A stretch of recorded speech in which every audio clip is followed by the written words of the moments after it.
कैसे हैं आप लोग। चलिए शुरू करते हैं अपना करंट अफेयर का लेक्चर। यह लेक्चर 5वां है। ठीक है, पिछले लेक्चरों को हम लोगों ने पीपीटी वगैरह सब आपको पीडीएफ वगैरह आपके ग्रुप पे डाल दिया गया था, शेयर कर दिया गया था। ठीक है, तो अब हम लोग अगले चैप्टर की तरफ चलते हैं, अगले सेशन की तरफ। तो देखिए, सबसे पहले एक मुद्दा आया कि बीमा संशोधन विधेयक 2021। अब ये क्यों हुआ और ऐसा क्या ज़रूरत पड़ गई कि बीमा संशोधन बीमा के जो संबंधित विधेयक था उसको संशोधित करने की क्या आवश्यकता पड़ गई, पहले हम लोग इस बात को समझते हैं। तो देखिए, जो पहले हमारी जितनी भी बीमा कंपनियां हैं, चाहे वो LIC हो या अन्य संस्था हो, GIC हो, ये लोग किस आधार पर काम करते थे? ये काम करते थे, आप देखिए स्क्रीन पर दिख रहा होगा, 1938 के अधिनियम से। इसी के आधार पर उनको रेगुलेट किया जाता था, गवर्न किया जाता था, सारा सिस्टम बनाया गया था। और इसमें क्या था कि अभी भारतीय कंपनियों को प्रत्यक्ष विदेशी निवेश की जो सीमा थी वो 49% थी, जिसे इस संशोधन विधेयक के माध्यम से 74% कर दिया गया। ठीक है, तो आप ये बात बहुत स्वाभाविक सी उठती है कि क्यों भाई 49% से 74% करने की क्या आवश्यकता हम लोगों को पड़ी। तो इसी बात को हम लोग समझते हैं कि देखिए, कोई भी देश है तो चूँकि इस समय हम लोग ग्लोबलाइजेशन के दौर में चल रहे हैं, और ग्लोबलाइजेशन के दौर में हम लोगों की सबसे पहली नीड क्या होती है? निवेश, इन्वेस्टमेंट। तो इन्वेस्टमेंट हम कैसे करते हैं? इन्वेस्टमेंट करने के दो आधार हैं। इन्वेस्टमेंट हम कैसे करते हैं? एक तो होता है FDI और एक होता है FII। तो FDI और FII पहले थोड़ा सा इसको बताते चलूँ ताकि आप लोग को क्लियर हो जाए कि हम लोग किसी भी देश में जब निवेश करते हैं तो पैसा कैसे आएगा। तो सबसे पहला एक माध्यम होता है कि डायरेक्ट उस देश में कोई कंपनी स्टेब्लिश होती है। मान लीजिए जैसे भी अभी हाल ही में कि टेस्ला कंपनी ने, जो इलेक्ट्रॉनिक कार निर्माता कंपनी है, वो भारत में निवेश कर रही है, यानी ग्रीन फील्ड में, यानी एक नया प्रोजेक्ट बैठाती है। वो यहीं पर कंपनी में, यहीं की फैक्ट्री में कार बनेगी, मैन्युफैक्चर होगी, बिकेगी और एक्सपोर्ट भी होगा। तो इसे हम कहेंगे ग्रीन फील्ड इन्वेस्टमेंट, यानी पूरी तरीके से नया सिस्टम। और एक होता है कि हमारे यहाँ की कंपनी है उसमें कुछ हद तक निवेश करना। जैसे फॉर एग्जांपल आपको दे रहा हूँ कि अभी डिफेंस सेक्टर में रिलायंस के साथ लॉकहीड मार्टिन वगैरह, जैसे लॉकहीड मार्टिन क्या है, निवेश कर रही है, उनके साथ साझा कर रही है। तो इस तरीके से हम क्या करते हैं, FDI के माध्यम से देश में पैसा लाते हैं। जैसे ग्रीन फील्ड इन्वेस्टमेंट किया, टेस्ला आएगी, तो टेस्ला क्या आएगी, यहाँ पर पहले ज़मीन खरीदेगी, ज़मीन के बाद इंफ्रास्ट्रक्चर बनाएगी, इंफ्रास्ट्रक्चर के बाद रोजगार देगी। ठीक है, उसके बाद वो यहाँ पर प्रोडक्शन करेगी, तो कुल मिलाकर यहाँ पर पैसा लाएगी, जिससे क्या होगा, हमारी GDP बढ़ती है। और वहीं दूसरी तरफ एक कंसेप्ट होता है FII। इसके तहत क्या होता है कि इसमें एक क्या कहते हैं कि सीधे तौर पे शेयर खरीदे जाते हैं कंपनियों के। वो एक शेयर खरीद लिया उन्होंने, उस शेयर को जिस हिसाब से कंपनी ग्रोथ करती है उस हिसाब से उनको लाभांश प्राप्त होता है। तो हमको क्या ज़रूरत पड़ गई कि बीमा संशोधन विधेयक लाने की? तो ये इसलिए हुआ कि पहले क्या था कि विदेशी कंपनियां भारतीय कंपनियों में मैक्सिमम 49% तक ही क्या कहते हैं शेयरधारिता कर सकती है, स्टेक खरीद सकती है। लेकिन अब क्या है, चूंकि भारतीय कंपनियों को और भारत में और पूंजी निवेश के लिए उसको 74% कर दिया गया है। एक और बात आपके दिमाग में आएगी कि यार 49% रहेगा तो मैनेजमेंट में हकदारी किसकी होगी? भारतीय कंपनियों की होगी। लेकिन अगर 74% हो जाएगा तब किसकी हिस्सेदारी होगी? तब तो मैनेजमेंट में भारतीय कंपनियां कम्पीट नहीं कर पाएंगी, कैसे काम चलेगा? इसी संदर्भ में 2 और नए नियम निकाले गए। ये देखिए जो नीचे लिखा हुआ है कि जो निदेशक डायरेक्टर, जो बोर्ड ऑफ डायरेक्टर होते हैं, बोर्ड ऑफ डायरेक्टर में क्या किया जाएगा? भारतीय आदमियों की नियुक्ति की जाएगी। और दूसरा क्या होता है कि जो लाभ का कुछ प्रतिशत है वो रिजर्व पैसे के रूप में रखा जाएगा। ठीक है, तो इन दोनों आधार, ये दोनों क्लॉज बनाने के बाद इन्होंने 74% निवेश की सीमा कर दी, ताकि ज़्यादा से ज़्यादा बीमा कंपनियों में इन्वेस्टमेंट आए, जिससे हमारी GDP ग्रोथ हो सके, इन सब सारी चीज़ों को लेके। तो एक बात याद रखिएगा, UPPCS देने वाले खास तौर पर ध्यान रखेंगे कि जो पुराना जो कानून था वो कौन सा था, बीमा का कौन सा विधेयक था? 1938 का अधिनियम। इसी 1938 के अधिनियम को हम क्या कर रहे हैं? संशोधित कर रहे हैं। ठीक है, इसी के संदर्भ में ये देखिए, ये आपका आर्टिकल है, और ये आपका, ये जो नीचे आपको मैं अभी जूम कर रहा हूँ, इसको ज़रूर पढ़ लीजिएगा आपके, या स्क्रीनशॉट ले लीजिएगा। ठीक है, बाकी आपको सारा के सारा PDF मिलेगा ही। अब आइए दूसरे मुद्दे पे आते हैं। अभी हाल ही में क्या हुआ है कि बाढ़ प्रबंधन को लेकर, बाढ़ एक बड़ी डिजास्टर है पूरे भारत में क्या पूरे विश्व में, लेकिन सबसे ज़्यादा भारत प्रभावित रहता है। इसी संदर्भ में क्या हुआ है कि नीति आयोग ने एक अपनी रिपोर्ट दी है। इसी नीति आयोग के रिपोर्ट के संदर्भ में हम लोग अब देखा जाएगा कि क्या रिपोर्ट है। देखिए हमारा जो पूरा टोटल लैंड एरिया है उसमें लगभग उसमें लगभग 40 मिलियन हेक्टेयर, जूम कर रहा हूँ, 40 मिलियन हेक्टेयर जो भूमि है वो किस में आती है, बाढ़ प्रभावित क्षेत्रों में।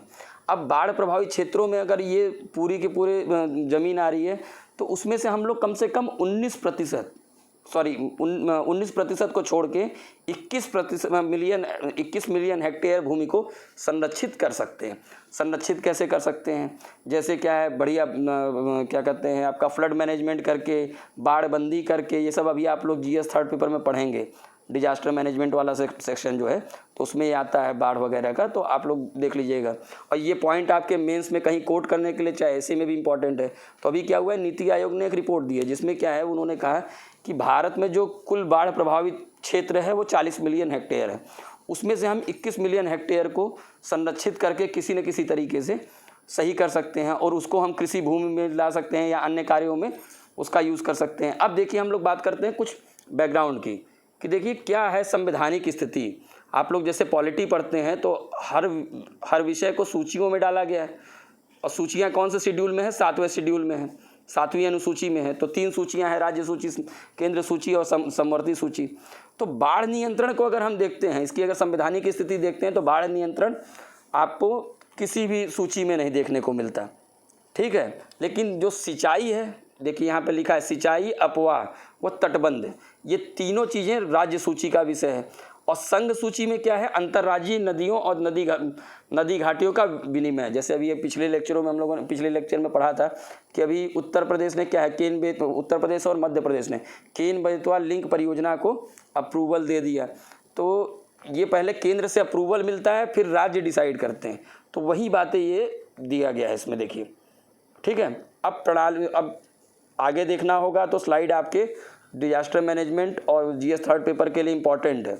जैसे कि बाढ़ प्रबंधन प्रणाली क्या है, तो उसके लिए केंद्र स्तर पर हम लोगों ने केंद्रीय जल आयोग का निर्माण किया है, गंगा बाढ़ नियंत्रण आयोग, राष्ट्रीय आपदा प्रबंधन प्राधिकरण, राज्य सरकार के स्तर पे हम लोग क्या करते हैं कि जल संसाधन विभाग, राज्य तकनीकी सलाहकार समिति और लोक निर्माण विभाग, ये जो संस्थाएं हैं यही बाढ़ प्रबंधन के लिए कार्य करती हैं। अब क्या इशू आ रहा है भारत में, क्यों बाढ़ प्रबंधन नहीं हो पा रहा है, तो उसके कारण, उसका प्रमुख कारण, देखिए बाढ़ आने का प्रमुख कारण क्या है कि अनियमित मानसून। तो मानसून की परिवर्तनशीलता, कि वो परिवर्तन होता रहता है, कभी हो सकता है कि बारिश ज़्यादा हो, कभी कम हो, ठीक है। उसके बाद क्या है, जैसे सुरक्षा जो संरचनाएं हैं, तटबंध है, पर्वत है, स्कंद है, इन सबों की अपर्याप्त संख्या है और रखरखाव भी नहीं हो रहा है। जैसे फॉर एग्जांपल, जैसे हमारी गंगा नदी है, तो क्या आप जिस जनपद में ही रह रहे हैं, क्या उसका तटबंध वगैरह प्रॉपर तरीके से रखा गया है, या फिर आप जितने आपके यहाँ आसपास पहाड़ी क्षेत्र है, ठीक है, क्या इन पर्वत स्कंदों को सही तरीके से मैनेज किया गया है। इस बात को देख लेंगे तो आपको समझ में आ जाएगा कि क्या इशू आ रहा है।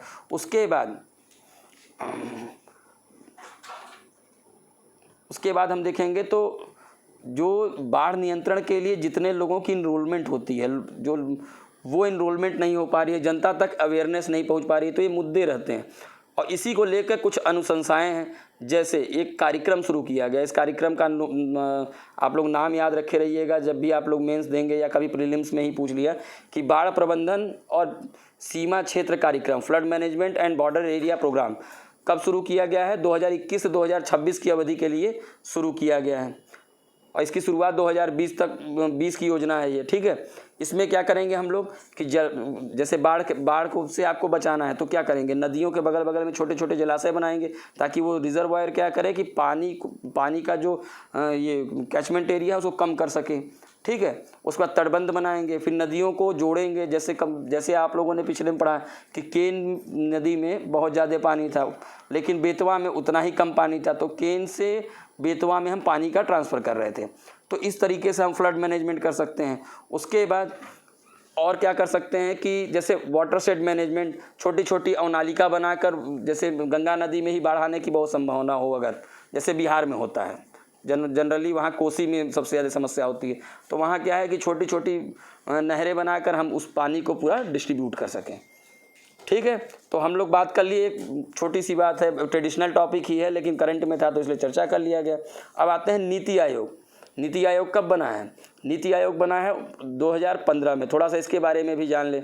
ये ट्रेडिशनल के लिए भी, ये आपका समझ लीजिए मेंस हो चाहे प्रीलिम्स हो, हर जगह काम देगा कि नीति आयोग कब बना है?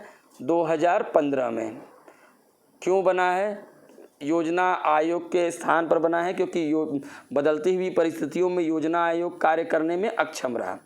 ठीक है, अब इसमें क्या होता है कि इसमें हम जो योजनाएं, इसका मुख्य उद्देश्य यही है कि योजनाएं जो भी हम शुरू कर रहे हैं, ग्रामीण स्तर से शुरू कर रहे हैं, वो उन्हीं के हिसाब से बनाई जाएं जैसे वो चाह रहे हों। ठीक है, अब आइए दूसरी चीज़ करते हैं कि राष्ट्र, और उसके बाद क्या होता है कि समय बदल गया। जब योजना आयोग बना था तो उस समय की परिस्थितियां और थी और अब की परिस्थितियां कुछ और हैं। तो इसी के संदर्भ में इसमें क्या है, प्राइवेट सेक्टर के लोगों को भी जोड़ा जा रहा है ये, क्योंकि नीति आयोग में CEO की व्यवस्था है। उसके बाद केंद्र राज्य को मजबूत करने, केंद्र राज्य संबंध को मजबूत करने के लिए राज्यों की सहभागिता बनाई जा रही है। और तीसरी चीज़ क्या है कि नीति आयोग अनुसंधान पर काम कर रहा है, रिसर्च पे काम कर रहा है। अभी देखिए जैसे ये रिपोर्ट है, पहले योजना आयोग वगैरह इतनी रिपोर्ट वगैरह लॉन्च नहीं करते थे, बट क्या है कि नीति आयोग स्वयं में रिसर्च भी करता है, उसके आधार पर वो रिपोर्ट जारी करता है। ठीक है, अब इसके बाद आते हैं, अगर आप लोग को डिफरेंस देखना होगा नीति आयोग और योजना आयोग का तो इसी स्लाइड में आपको दिया हुआ है, देख लीजिएगा। ठीक, अब चलते हैं अगले टॉपिक की तरफ कि अभी हाल ही में क्या हुआ है कि कोविड के दौरान भी सेकेंड एनुअल रिपोर्ट निकली है पीरियोडिक लेबर फोर्स सर्वे की, ये देखिए। ठीक है, अब इसमें क्या है, ये कौन सी मिनिस्ट्री निकालती है लेबर फोर्स सर्वे? आपके दिमाग में आएगा कि अरे यार इसको तो मिनिस्ट्री ऑफ लेबर निकालेगी, लेकिन गलत बात। देखिए, इसको निकालती है ministry of statistic and programme implementation. ठीक है, अब इसमें रिपोर्ट के आधार पर बताया गया है कि हमारी जो श्रम बल भागीदारी थी, हमारी जो कार्यबल की भागीदारी, जो लेबर फोर्स की पार्टिसिपेशन रेशियो है, वो घट के अब कितना हो गया है? अब वो हो गया है 37.5%। और वहीं आप देखेंगे कि कामगार जनसंख्या का अनुपात जो पहले 52 के करीब था, 50% प्लस। कामगार जनसंख्या का मतलब समझ रहे हैं कि जो लोग स्किलफुल हैं और काम की इच्छा रखते हैं। ज़रूरी थोड़ा ना कि 100% लोग हैं, लेकिन ज़रूरी नहीं है कि सब आदमी काम ही करना चाहें। कुछ लोग आराम से घर बैठ के खाना भी खाना चाहते हैं बिना काम किए। तो वही जो हमारी कामगार जनसंख्या का अनुपात था पहले, वो 50% था, लेकिन आफ्टर कोविड कह सकते हैं, लॉकडाउन कह सकते हैं, ये अनुपात चला गया है 35.3 का। और साथ ही बेरोजगारी दर भी 5.8%। देखने में आपको लग रहा होगा कि कम है, क्योंकि अभी जो रिपोर्ट पिछले साल मतलब बिफोर लॉकडाउन आई थी तो उसमें दिखा रहा था 11.5 के आसपास में। ये इसलिए हो रहा है क्योंकि लॉकडाउन और कोविड के कारण अभी लोग डिमांड भी नहीं कर रहे हैं रोज़गार के लिए। बेरोजगारी क्या है कि सक्षम युवक जब डिमांड करता है नौकरी के लिए और नौकरी उनको मिलती नहीं है, उसे ही हम बेरोजगारी कहते हैं। वो आप लोग इकोनॉमिक्स में पढ़ेंगे। ठीक है, लेकिन हम छोटी छोटी बातें आपको करंट के साथ ट्रेडिशनल बातें भी बताने का प्रयास कर रहे हैं ताकि कुछ चीज़ें आपकी क्लियर रहें। अब आते हैं, एक इन्वायरमेंट से रिलेटेड टॉपिक है कि अभी हाल ही में क्या हुआ है कि चीते को अफ्रीका से, भारत में चीता विलुप्त हो चुका था। इसी संदर्भ में क्या किया गया है कि अफ्रीका से चीते को मंगवाया गया है। ठीक है, तो ये यहाँ पर कई चीज़ें हमारे लोग के लिए इम्पॉर्टेंट हो जाती हैं कि ये चीता कहाँ पर इसका पुनर्वास किया जाएगा, कौन से नेशनल पार्क में, और ये जो चीता है ये कहाँ से हम ला रहे हैं। तो याद रखिएगा कि सबसे पहली बात कि ये जो चीता है वो मध्य प्रदेश के कूनो पालपुर नेशनल पार्क में लाया जाएगा। दूसरी बात क्या है कि ये IUCN के लिस्ट में क्रिटिकल इंडेंजर्ड स्पीसीज़ के रूप में है। भारत में यह पाया नहीं जा रहा था काफ़ी दिनों से, और इसको लेकर जो प्रयास था वो 2010 से ही हो रहा था। ठीक है, 2010 से शुरू हो रहा था। और उसके बाद आप एक और चीज़ जान लीजिएगा, ये वाला इधर कॉर्नर पे देख लीजिए कि चीते को वर्ष 1952 में ही भारत में विलुप्त घोषित किया गया था। बाकी चीज़ें आपको पढ़नी होगी तो इस आर्टिकल में देख लीजिएगा, लेकिन ये याद रखिएगा कि क्या क्या है। तो चीता जो है वो कहाँ से लाया जा रहा है? अफ्रीका से लाया जा रहा है। किस नेशनल पार्क में आप लोग इसको पुनर्स्थापित करने की व्यवस्था की गई है? तो कूनो नेशनल पार्क। ये कूनो नेशनल पार्क कहाँ है? तो एमपी में, ठीक है। और भारत में कब विलुप्त प्राय घोषित किया गया है? तो इसे विलुप्त प्राय 1952 में घोषित किया गया है, ठीक है। इसके लिए प्रयास काफ़ी लंबे समय से चल रहा था। और इस टाइप के टॉपिक जैसे आप लोग मैपिंग जरूर देख लीजिएगा कि कूनो नेशनल पार्क क्या है, उसके अगल बगल क्या है, ठीक है, उसके अगल बगल में कौन सा पर्वत है, श्रृंखला है। इस टाइप की चीज़ें कभी कभी यूपीएससी पूछ लेता है या मैपिंग कराने के लिए दे देता है। अब चूँकि जानते हैं कि लव जिहाद एक बड़ा मुद्दा रहता है। लव जिहाद क्या होता है? सभी जानते हैं कि जबरन, अगर विवाह के माध्यम से जब जबरन धर्मांतरण कराया जाता है तो उस संबंध में उसे लव जिहाद का एक नया टर्मिनोलॉजी दी गई है। उसी संदर्भ में उत्तर प्रदेश के बाद गुजरात दूसरा राज्य बना है जहां लव जिहाद को लेकर एक कड़ा कानून विधेयक नया कानून को मंजूरी मिली है। इसी बात को हम लोग समझते हैं कि क्या हुआ है। एक मिनट।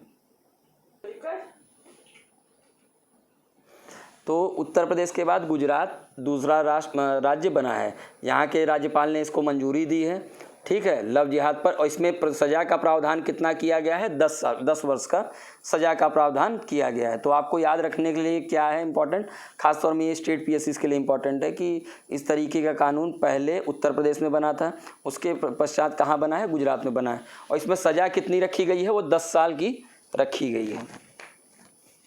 अब आइए अगला विषय देखते हैं कि अभी एक पत्रकार थे राजकुमार केसरवानी जिनका निधन हो गया है। हम लोग इनको पढ़ क्यों रहे हैं, ये बात याद रखने लायक है, क्योंकि ये वही आदमी हैं जिन्होंने भोपाल गैस ट्रेजिडी उसके संबंध में सबसे पहले सूचना दी। तो भोपाल गैस ट्रेजिडी क्या है? जहाँ पर रिसाव हुआ था न्यूक्लियर का, जिससे काफ़ी लोगों की मृत्यु हुई थी। इस पर मूवी भी बनी है, आप लोग देख लीजिएगा। न्यूक्लियर के बारे में जो इन्होंने सबसे पहले रिपोर्ट किया था, न्यूक्लियर रेडिएशन के बारे में, वो काफ़ी बड़ी त्रासदी मानी जाती है, ठीक है। तो कौन थे ये? राजकुमार केसरवानी। अब आइए कि हरियाणा सरकार ने एक योजना शुरू की है। इसमें क्या है कि हर घर में त्वरित चिकित्सा सुविधा पहुंचाने के लिए किया गया है कोविड के दौर में, कि अगर जल्दी चिकित्सा सुविधा, तो चिकित्सा सुविधा के नाम पर क्या किया जाएगा कि जितनी भी कोविड से रिलेटेड दवाएं वगैरह हैं, एम्बुलेंस वगैरह है, वो सब उनको त्वरित पहुंचाई जा सकेंगी, ठीक है। तो ये योजना शुरू की है हरियाणा ने। इस योजना का नाम है नई संजीवनी, ठीक है, नई संजीवनी या संजीवनी। अभी हम लोग आगे के स्लाइड में पढ़ेंगे कि ई संजीवनी योजना भी एक है जो बहुत महत्वपूर्ण है। तो हरियाणा की क्या है? संजीवनी परियोजना। इसके तहत क्या किया जा रहा है कि कोविड से रिलेटेड जितने भी कोविड से रिलेटेड दवाएं हो गई या हेल्थ सर्विसेज हो गई, वो डोर टू डोर पहुंचाई जा रही हैं। और इसके लिए क्या है, हॉटलाइन की भी शुरुआत कर दी गई है कि तुरंत उसके बाद कोविड केयर किट दिया जा रहा है। कोविड केयर किट में क्या है कि आपको दवा वगैरह सारी चीज़ दी जा रही है। ज़रूरत पड़ने पर तुरंत आपकी घर पे ही टेस्टिंग की व्यवस्था, RT-PCR हो चाहे एंटीजन टेस्ट हो, ये सब सारी सुविधाएँ आपको मिलेंगी। अभी तो आप लोग एंटीजन और RT-PCR इन सब चीज़ों से परिचित हो ही गए होंगे। अब आइए बात करते हैं केरल के एक सोजी MNA पालतू पर क्या हुआ है, बायोडाइवर्सिटी अवार्ड जीता है इन्होंने, ठीक है। ये है साजी NM। इनको ट्यूबरमैन भी कहा जाता है। क्यों? क्योंकि इन्होंने क्या किया है कि जो बीज होते हैं पौधों के, उन बीजों का संरक्षण बहुत अच्छे तरीके से किया था, और जितने विलुप्त हो चुके प्रजातियां हैं उनका संरक्षण किया है। इसीलिए इनको बायोडाइवर्सिटी अवार्ड 2021 मिला है। ये इससे रिलेटेड आर्टिकल है हिंदू में। चूँकि हिंदू में है तो थोड़ा सा इंपॉर्टेंट भी हो जाता है एग्ज़ाम पॉइंट ऑफ व्यू से, ठीक है। इनका नाम स्टेट PSCs वगैरह वाले ज़रूर याद रखेंगे। अब ये देखिए कि एक बड़ा राजनीतिक संकट चल रहा है नेपाल में। अब यहाँ पर क्या हो रहा है कि पिछले 6 सालों से मान के चलिए कि इनका अभी तक संविधान नहीं बना, और संविधान बना भी तो कई बार सरकारें भंग हो गई। इसी चीज़ को लेकर अभी क्या हुआ है कि नेपाल की जो विद्या देवी भंडारी राष्ट्रपति हैं, इन्होंने जो इनकी प्रतिनिधि सभा है, जैसे हमारे यहाँ लोकसभा है तो वैसे ही वहाँ की प्रतिनिधि सभा को भंग कर दिया है, क्योंकि केपी शर्मा ओली के कहने पर वर्तमान में केपी शर्मा ओली वहाँ के प्रधानमंत्री थे और यहाँ के राजनीतिक अस्थिरता का दौर फिर से शुरू हो गया। तो छोटी इस तरीके का न्यूज़ ये है, इसका आर्टिकल डिटेल में पढ़ना होगा तो आप इधर देख लीजिएगा। अब आइए 22 मई को अंतर्राष्ट्रीय जैव विविधता दिवस मनाया गया है, ठीक है, बायोडाइवर्सिटी डे। अब याद रखिएगा कि इसको कौन मनाता है, तो ऐसा नहीं है, इसको मनाते हैं यूनाइटेड नेशन जनरल असेंबली द्वारा इसको पास किया गया है, ये है देखिए। उसके बाद क्या है कि 2011 से 2020 तक यूनाइटेड नेशन ने इस बायोडाइवर्सिटी का दशक के रूप में मनाया है। इस बार की थीम क्या है, बड़ा इम्पॉर्टेंट है, we are part of the solution, ये इसकी थीम है, ये ज़रूर याद रखिएगा थीम, ठीक है। ये देख लीजिए आप लोग, ये वाला जो बॉक्स है। उसके बाद देखिए कि और कौन कौन से इनिशिएटिव शुरू किए गए हैं बायोडाइवर्सिटी जैव विविधता को लेके, तो इधर देख लीजिए। जैसे हम लोगों के यहाँ क्या है, भारत में क्या चलाया जा रहा है, national plan for conservation of aquatic ecosystem, wetland conservation and management rule 2017। उसके बाद बायोडाइवर्सिटी एक्ट 2002 और वाइल्ड लाइफ प्रोटेक्शन एक्ट 1972। इससे रिलेटेड जो भारत सरकार की जितनी भी कानून और योजनाएं चल रही हैं वो इसके अंतर्गत है। वहीं हम दूसरी तरफ देखते हैं तो कुछ और भी इनिशिएटिव हैं, जैसे विश्व वर्ल्ड इन्वायरमेंट डे को हम 5 जून को मनाते हैं। 22 मार्च को वर्ल्ड वाटर डे मनाया है, जो हम लोगों ने लास्ट लेक्चर में देखा था। 22 अप्रैल को अर्थ डे मनाया है, ठीक है। अर्थ डे का और वर्ल्ड वाटर डे का दोनों का थीम आप लोग कमेंट बॉक्स में लिख लीजिएगा, ठीक है। अब आते हैं नरेंद्र बत्रा, इनको क्या किया गया है 2024 का, नरेंद्र बत्रा को इंटरनेशनल हॉकी महासंघ का अध्यक्ष के रूप में फिर से चुना गया है, पहले भी यहीं रहे हैं, ठीक है।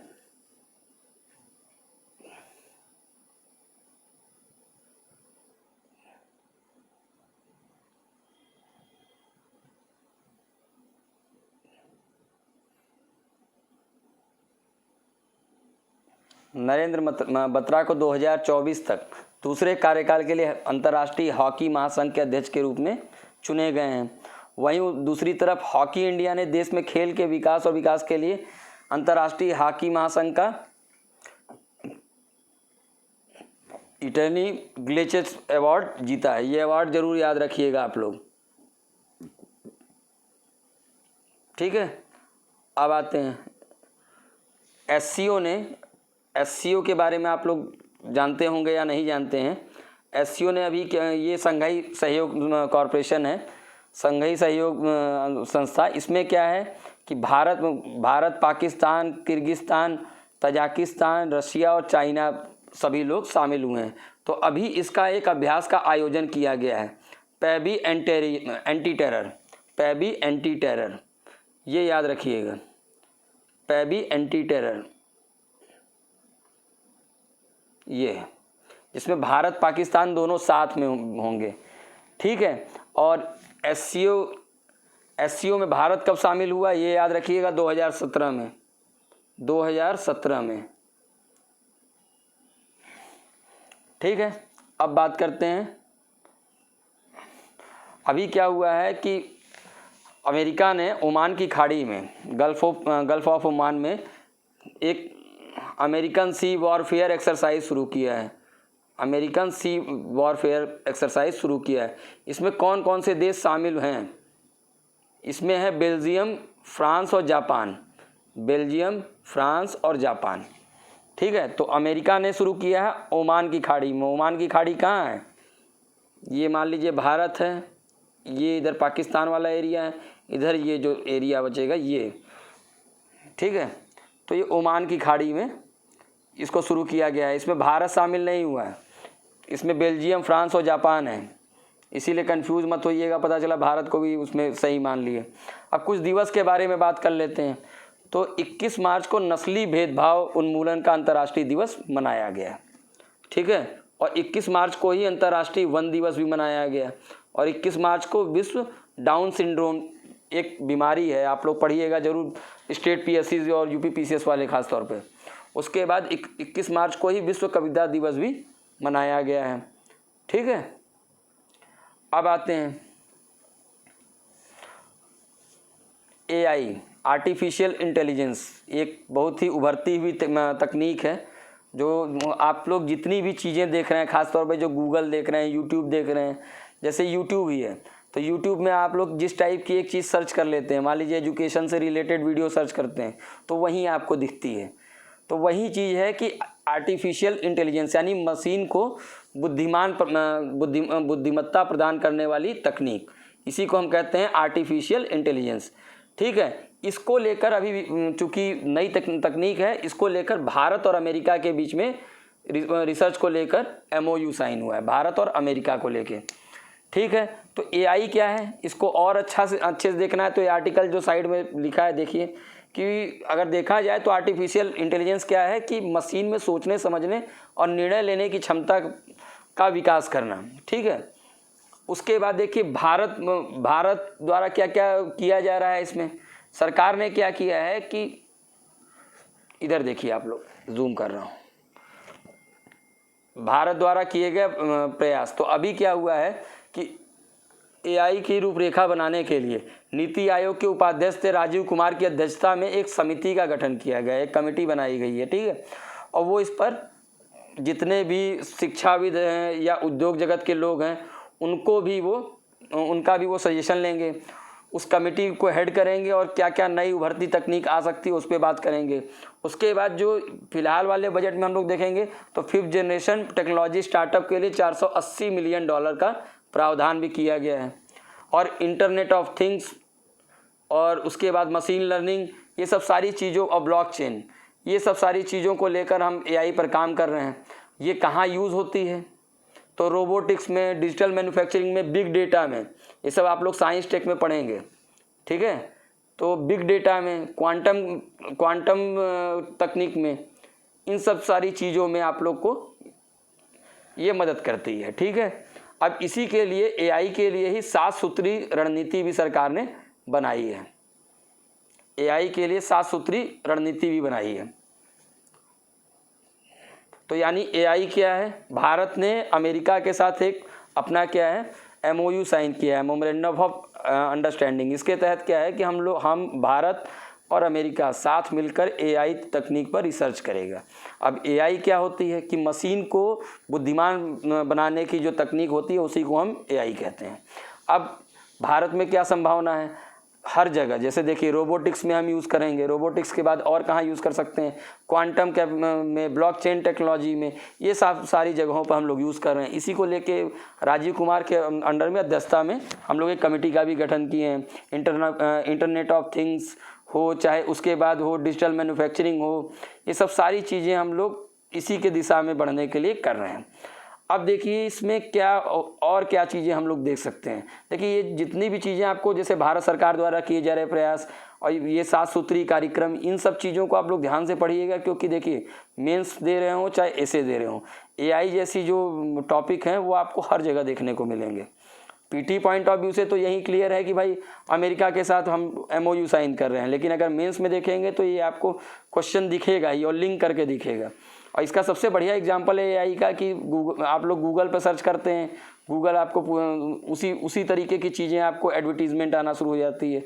यूट्यूब पे सर्च करते हैं, यूट्यूब पे भी उसी टाइप का एजुकेशनल वीडियो देख रहे हैं तो एजुकेशनल वीडियो ही दिखेगा। तो ये AI ही है और इसकी अभी और संभावनाएं हैं, इसी चीज़ को लेकर रिसर्च हो रही है, ठीक है। चाहे तो हम MCQ टाइप में ही करंट अफेयर बना सकते हैं, लेकिन प्रॉब्लम क्या है कि अगर इस तरीके से छोटी छोटी बातें अगर आप लोग ध्यान देंगे, या फिर जो मुझे लगता है कि मेंस के लिए इम्पॉर्टेंट है या किस सेक्शन के लिए इम्पॉर्टेंट है, तो ये सब जानते रहेंगे तो थोड़ा फ़ायदा रहेगा आपको। एक होता है क्या कि कॉम्प्रिहेंसिव स्टडी हो जाएगी, ये नहीं है कि प्रीलिम्स के साथ काफ़ी चीज़ें आपको जानने को मिलेंगी। जितनी चीज़ें मैं बता दे रहा हूँ वो तो ठीक है, लेकिन जब आपको ये PDF मिले तो उस PDF को ढंग से पढ़िएगा, ऐसा नहीं है कि एक लाइन पढ़ के निकल गए। अब आइए अगले टॉपिक की तरफ। अभी क्या हुआ है कि भारतीय नौसेना ने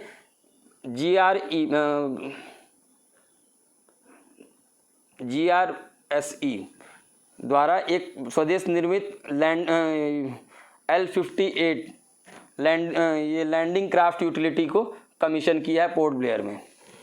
ठीक है, कौन सा लैंडिंग क्राफ्ट है ये, जिस पर हम हवाई जहाज़ हो गया, मतलब फाइटर जेट हो गए या फिर हेलीकॉप्टर हो गए, इसको हम यूज़ कर सकते हैं। छोटे छोटे होते हैं। एक होता है वॉरफेयर, जो युद्धपोत होते हैं, उसमें एक साथ कम से कम 30 से 40 क्या कहते हैं आपके फाइटर जेट हो गए, हेलीकॉप्टर हो गए, उनको हम लैंड करा सकते हैं, रख सकते हैं। और कुछ होते हैं छोटे, जिनको हम लोग यूटिलिटी जहाज़ के रूप में कहते हैं। ये इसकी पिक है, देखिए। तो इसको कमीशन किया गया। ये डिफेंस वाले सेक्शन में स्टेट PSCs में बहुत पूछा जाता है, तो इसको स्टेट PSC के वे से आप लोग देखिएगा। ठीक है, अब देखिए, अभी भारत ने क्या है, पेसैक्स एक नई एक्सरसाइज शुरू की है बहरीन के साथ। पेसैक्स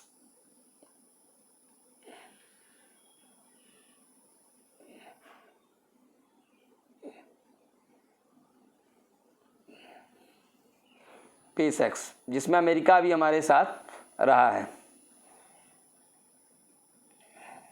एक मिनट, हाँ, तो ऑपरेशन संकल्प के तहत फारस की खाड़ी में बहरीन के साथ पेसैक्स एक्सरसाइज में हम लोगों ने अभी पार्टिसिपेट किया है। तो किसके साथ? बहरीन के साथ, पेसैक्स।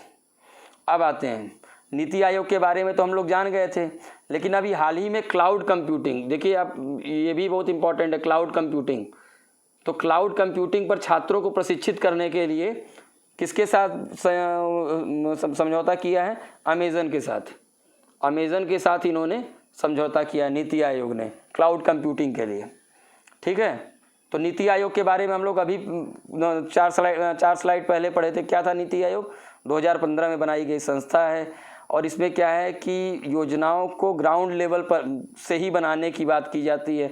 इसमें क्या है कि प्राइवेट सेक्टर के लोगों को भी आमंत्रित किया जाता है। इसमें गवर्निंग काउंसिल होती है, जिसमें सभी राज्यों के मुख्यमंत्रियों को भी शामिल किया जाता है। इस तरीके की चीज़ें हैं, और बदलते हुए परिवेश में ये क्या कहते हैं, समावेशी विकास के लिए भी बहुत महत्वपूर्ण होती है। अब आइए बात करते हैं कि एक भारत में अरुणाचल प्रदेश में यूरेनियम का भी खोज हो रही है, अन्वेषण कर रहा है। ठीक है, ये देखिए,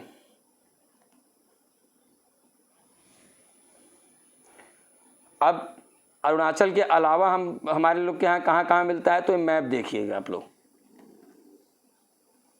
उसके अलावा हम लोगों को महादेव बेसिन में, एक मिनट, महादेव बेसिन मेघालय में, उसके बाद कोलकाता की है, सिंह भूमि के बेल्ट में मिलता है, इधर छत्तीसगढ़ में मिलता है हम लोगों को। उसके बाद हम लोग जाएंगे तो आंध्रा वाले साइड में मिलेगा, ये देखिए। उसके बाद आइए हम लोग देखते हैं तो यहाँ भीमा बेसिन कर्नाटका में भीमा नदी के पास मिलता है, और इधर अरावली रेंज में। ये हमारे यूरेनियम के मेन साइट्स हैं जहाँ पर अवेलेबल है हम यूरेनियम। ठीक है, अभी जो ऑपरेटिंग, जो अभी जहाँ से हम लोग निकाल रहे हैं, तो सबसे पहले हम लोग जादूगोड़ा से सबसे ज़्यादा निकालते हैं, बहुत आप लोग पढ़े भी होंगे कई जगह से। ठीक है, नेवा पहाड़ और तुरामदीन, इन जगहों से अभी हम लोग निकाल रहे हैं। लेकिन अभी जो नई माइंस मिली हैं, वो कौन सा मिली है? बागजात और मेदुरा, ये सब नई साइट्स हैं। तो इनको बड़े ध्यान से जूम करके आप लोग नोट डाउन कर लीजिएगा, क्योंकि माइंस वगैरह हमेशा आप लोग को एग्ज़ाम में देखने को मिलेगा।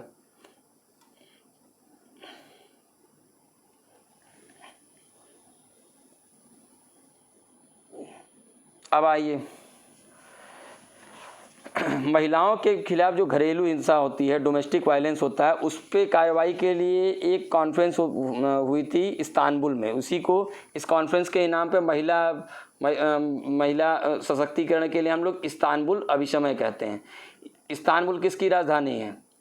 इस्तांबुल कहाँ पड़ता है? टर्की में पड़ता है, लेकिन टर्की अभी खुद ही इससे बाहर निकल गया है। ये कैसी संधि है? तो इसमें लिखा हुआ है कि मानवाधिकार से, मतलब महिलाओं की सुरक्षा से संबंधी संधि है।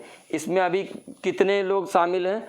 तो ये काउंसिल ऑफ यूरोप के अंतर्गत में इसको लाया गया था और यूरोपियन यूनियन के 47 देश इसमें शामिल हैं।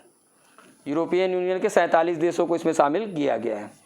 ठीक है, अब आइए, अभी क्या हुआ है कि उत्तर प्रदेश में जैसे विरोध प्रदर्शन होता है तो उस पर योगी जी ने अभी अध्यादेश लागू किया था, कानून निर्मित किया था कि जो लोग उत्पाद वाले लोग हैं, जो बहुत उत्पात मचाते हैं, दंगाई लोग हैं, उन्हीं से वो वसूली करते थे, नुकसान की भरपाई करते थे। इसी तरीके का एक नया कानून हरियाणा सरकार ने भी लाया है। क्यों लाया है? क्योंकि अभी हाल ही में जान रहे होंगे किसान आंदोलन बीच में हिंसक हो चुका था और सब दिल्ली और हरियाणा के बॉर्डर पे ही हैं, तो इस संदर्भ में इन्होंने इस कानून को लाया है।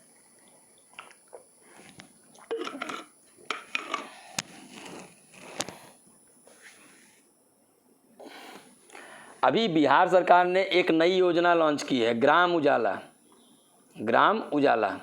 इस कार्यक्रम के तहत क्या है, इस कार्यक्रम में इन्होंने क्या किया है कि जो बिहार में जैसे कार्यशील बल्ब हैं, वो नॉर्मल वाले बल्ब होते हैं, उनको वापस ले लेंगे और 10 रुपये और लेंगे आपसे और LED बल्ब उपलब्ध कराएंगे। तो ये योजना है बिहार सरकार की, PIB की प्रेस नोट में ये था, आप देख लीजिए इसको, कि बिहार की योजना है ग्राम उजाला योजना। इसके तहत क्या है कि जो उनके ऑपरेशनल बल्ब हैं, जो हम लोग के यहाँ नॉर्मल बल्ब होते हैं, ठीक है, हेलोजन बल्ब, उनके बदले में 10 रुपये और वो उनसे लेंगे और LED बल्ब प्रोवाइड करेंगे। और LED बल्ब क्यों प्रोवाइड किया जा रहा है भाई? एक तो बिजली कंजम्पशन बहुत ज़्यादा है, बहुत कम है, इन्वायरमेंटल फ्रेंडली है। इन सब सारी चीज़ों को देखते हुए लाया गया। केंद्र सरकार के स्तर पे कौन सी योजना थी LED की? कमेंट में लिख के बताइएगा, जो LED वितरित किया गया था। अब आइए, अब इसरो ने 3 NIT में, नेशनल इंस्टीट्यूट ऑफ टेक्नोलॉजीज़ में 3 इनोवेशन हब शुरू किया है, इनोवेशन के लिए, स्टूडेंट के लिए, कि वहाँ पर स्टूडेंट क्या करेंगे, हमारी स्पेस साइंस को समझेंगे, वहाँ पर कुछ नवाचार के विषय में देखेंगे, समझेंगे क्या कर सकते हैं इनोवेशन के लिए। तो किन 3 IITs में शुरू किया गया है? तो पहली IIT है आपकी नागपुर NIT, दूसरा भोपाल और तीसरा राउरकेला। नागपुर, भोपाल और राउरकेला, इन 3 जगहों पर किया गया है।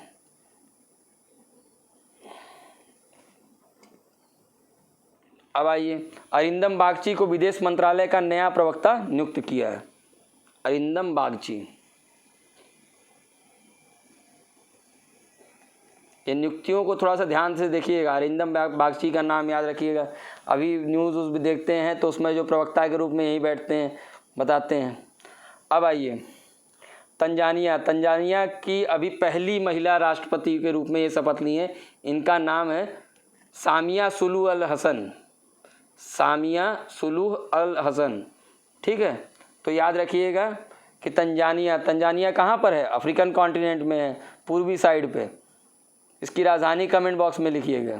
ठीक है, तो सामिया सुलूह अल हसन को पहली महिला राष्ट्रपति बनी है तंजानिया की। अब आइए, यूनाइटेड नेशन की विश्व खुशहाली रिपोर्ट आई है, उसमें भारत की जो रैंकिंग है, टोटल 149 देशों में से 139वीं रैंक भारत को मिली है। ये स्थिति है। हम लोग कह रहे थे भारत बहुत आगे जा रहा है, लेकिन ये देखिए कि विश्व खुशहाली रिपोर्ट में भारत की सबसे दयनीय स्थिति हुई और 149 में से 139वें रैंक पे भारत है। पहले पर कौन है? तो फिनलैंड है। फिनलैंड कहाँ है? स्कैंडिनेवियन कंट्री है, जो ऊपर साइड में आप जाइएगा तो। इसकी राजधानी कहाँ है? इसको भी कमेंट में लिखिएगा। और दूसरी बात कि हम आपसे कई बार लेक्चर में बोले हैं कि रैंकिंग में हमेशा, जैसे पीस हो गया, समावेशी विकास हो गया, इस तरीके की रैंकिंग में हमेशा आपको, अगर आपको तुक्का ही मारना है, एग्ज़ाम में नहीं भी याद है, तो स्कैंडिनेवियन कंट्री में से एक होगी, चाहे वो नॉर्वे हो, चाहे स्वीडन हो, चाहे फिनलैंड हो, आइसलैंड हो, इस तरीके के कंट्री आपको देखने को मिलेगा। इसी के संबंध में फर्स्ट पोस्ट में इसके संबंधी आर्टिकल दिया हुआ है। अब आइए, अभी हाल ही में क्या हुआ है, medical termination of pregnancy bill को राज्यसभा से पारित किया गया है। ये क्या है? अभी तक क्या होता था कि कुछ विशेष परिस्थितियों में जो जैसे अबॉर्शन कराना होता था महिलाओं को, तो 20 सप्ताह के बाद अगर उनको अबॉर्शन कराने की अनुमति नहीं मिलती थी, जैसे 20 सप्ताह के बाद उनको अबॉर्शन कराने की अनुमति नहीं मिलती थी, लेकिन अब उसको बढ़ाकर 24 सप्ताह तक करने का प्रावधान कर दिया गया है। लेकिन ऐसा नहीं है कि इसमें सामान्य महिलाएं शामिल हैं, इसमें इसके लिए एक श्रेणी बनाई गई है जिसमें अगर कोई बलात्कार से पीड़ित नाबालिग है या अलग अलग पीड़ित शामिल है, किसी तरीके की कोई मेडिकल इमरजेंसी है, ऐसी महिलाओं को इसमें रखा गया है। तो ये इसका पीआईबी का रिपोर्ट है, अगर आपको डिटेल में पढ़ना होगा इसमें देख लीजिएगा। तो एक बार देख लीजिए कि medical termination of pregnancy bill 2020 का है, 21 में राज्यसभा में से पारित हुआ है। तो आप लोग को पॉलिटी में बिल से संबंधित जो चीज़ें बताए तो उसको देख लीजिएगा अगर कंफ्यूज हो रहे होंगे तो, ठीक है। अब आइए, अभी रशिया ने क्या किया है कि विश्व की सबसे गहरी झील कौन सी है? बैकाल में क्या किया है कि एक जीवीडी टेलीस्कोप स्थापित किया है, जीवीडी टेलीस्कोप स्थापित किया है। उस जीवीडी जो टेलीस्कोप है उससे क्या पता चलेगा इनको, इस जीवीडी टेलीस्कोप को से इनको क्या पता चलेगा कि न्यूट्रिनो एक चीज़ होती है, विद्युत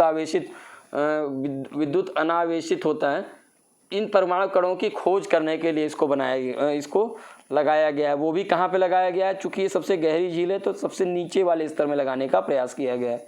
तो लेक बैकाल कहाँ है? रशिया के जस्ट मंगोलिया से ऊपर देखिए, ये यहाँ पर, ठीक है। बाकी आपको बैकाल कहाँ पर है तो दक्षिण पूर्वी साइड में पड़ेगा, साइबेरिया के दक्षिण पूर्वी साइड में। और क्या है, ये विश्व के 20% ताजे पानी के जल का भंडार है। और इसको क्या कहा जाता है, इसको रूस के गैलापागोस भी कहा जाता है। रूस में इसे क्या कहा जाता है? गैलापागोस। और इसको यूनेस्को के विश्व धरोहर सूची में शामिल किया गया है। तो क्या हुआ है अभी कि बैकाल लेक में रशिया ने एक जीवीडी टेलीस्कोप लगाया है न्यूट्रिनो की खोज के लिए, ठीक है। अब चूँकि आप लोग जानते हैं कि ये दक्षिण पूर्वी साइबेरिया में स्थित है, अगर हम देखें लेक बैकाल तो, और इसका ये लगभग विश्व के 20% ताजे पानी की झील है। और इसे गैलापागोस भी कहते हैं और यूनेस्को की विश्व धरोहर सूची में शामिल किया गया है। चूँकि चर्चा में है तो इसकी मैपिंग जरूर देख लीजिएगा, इसके आसपास की चीज़ें जरूर देख लीजिएगा। आप लोग कभी कभी कंफ्यूज होते होंगे ना कि यूपीएससी मैपिंग पूछता कैसे है, तो देखिए जो घटनाएं घटती हैं उन्हीं के आसपास की चीज़ों से वो मैपिंग पूछता है। मान लीजिए लेक बैकाल है तो कहिए रशिया के अन्य कोई जगह से या किसी नदी से या किसी शहर से वो मैपिंग पूछ ले, ठीक है।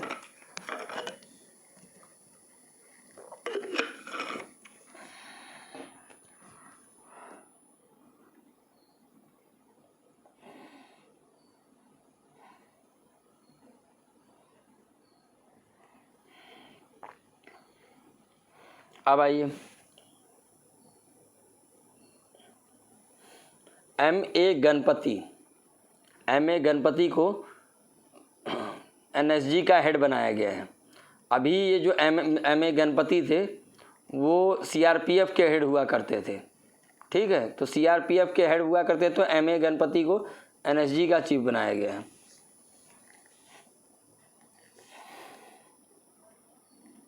अब आइए, अभी बड़ा मुद्दा चला था कि पीके सिन्हा प्रधानमंत्री के प्रधान सलाहकार थे, ठीक है, चीफ एडवाइज़र।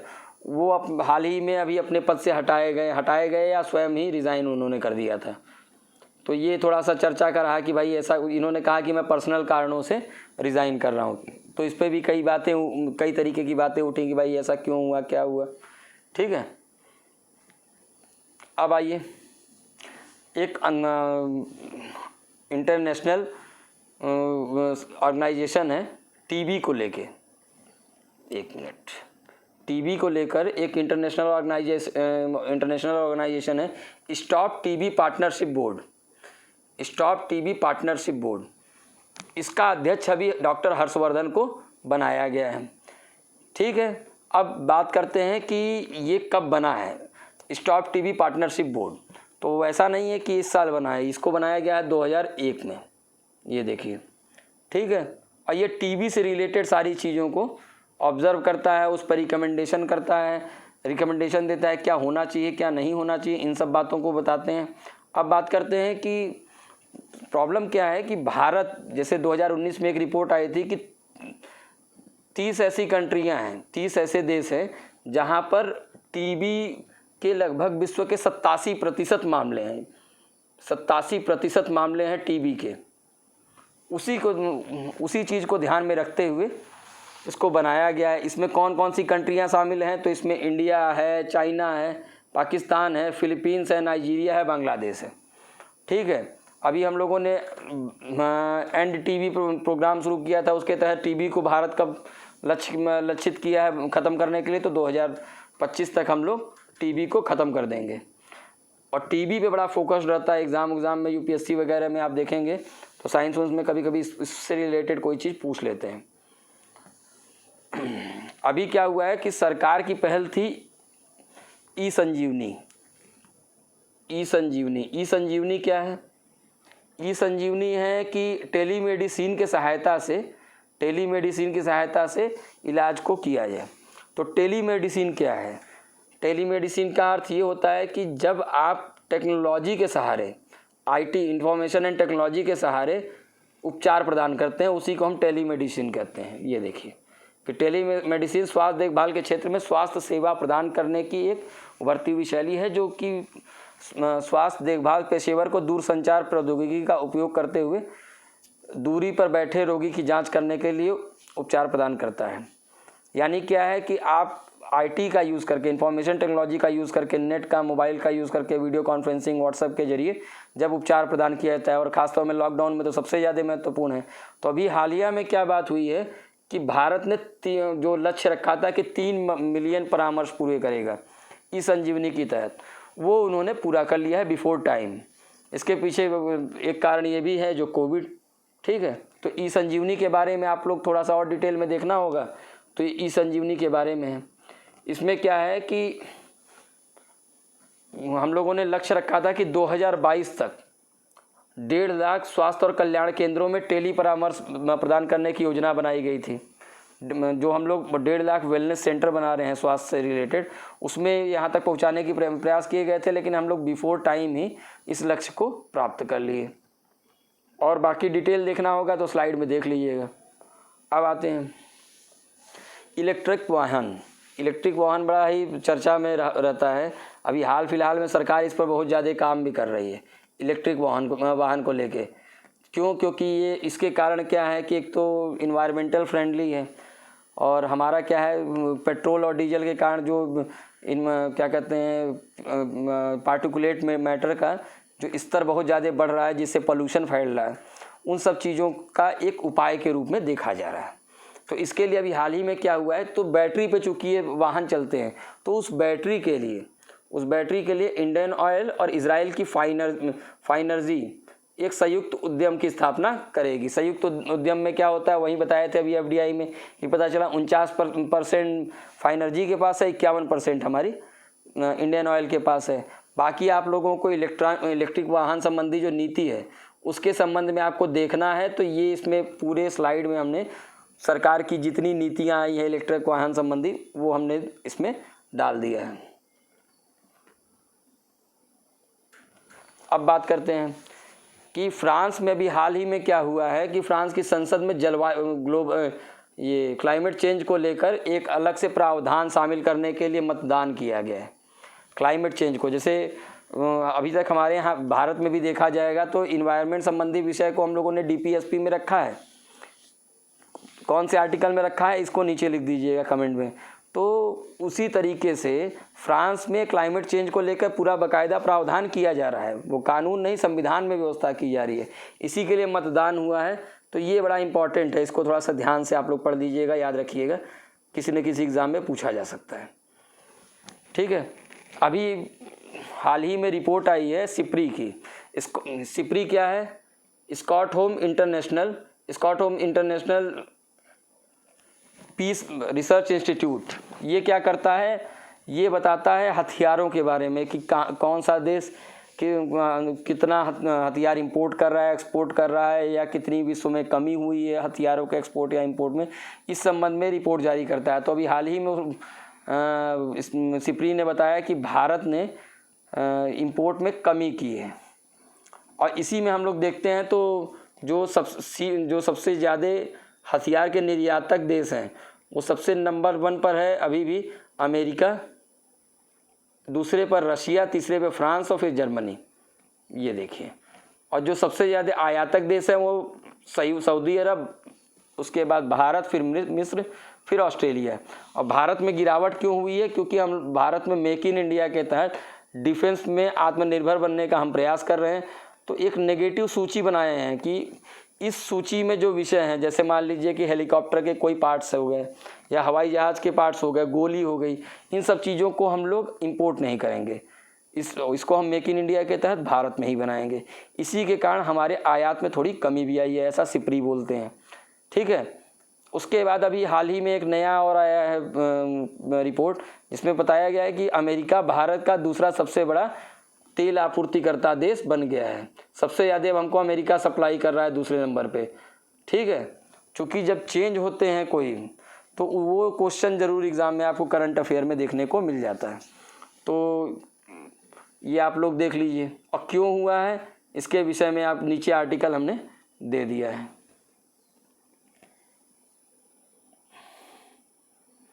अब देखिए, अभी 6वां भारत, ब्राज़ील तथा साउथ अफ्रीका जो एक ग्रुप है, इंडिया है, इप्सा जिसको हम कहते हैं, इंडिया, ब्राज़ील, साउथ अफ्रीका का जो महिला फोरम की वर्चुअली बैठक आयोजित की गई है, ये है इप्सा, जिसे बनाया गया है 2003 में। और ये इसका लोगो है, इप्सा का ये लोगो है, और इसको 2003 में बनाया गया है।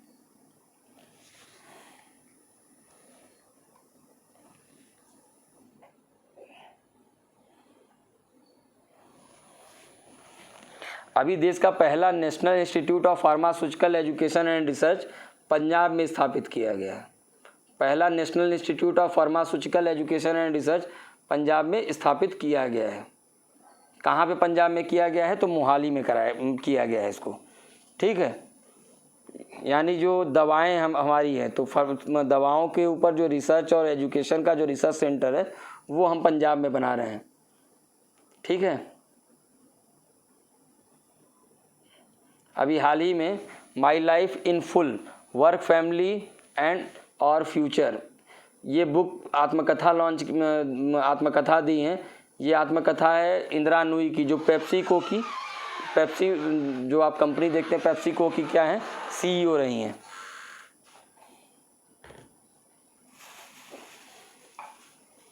और एक MP LAD member of parliament, MP LAD fund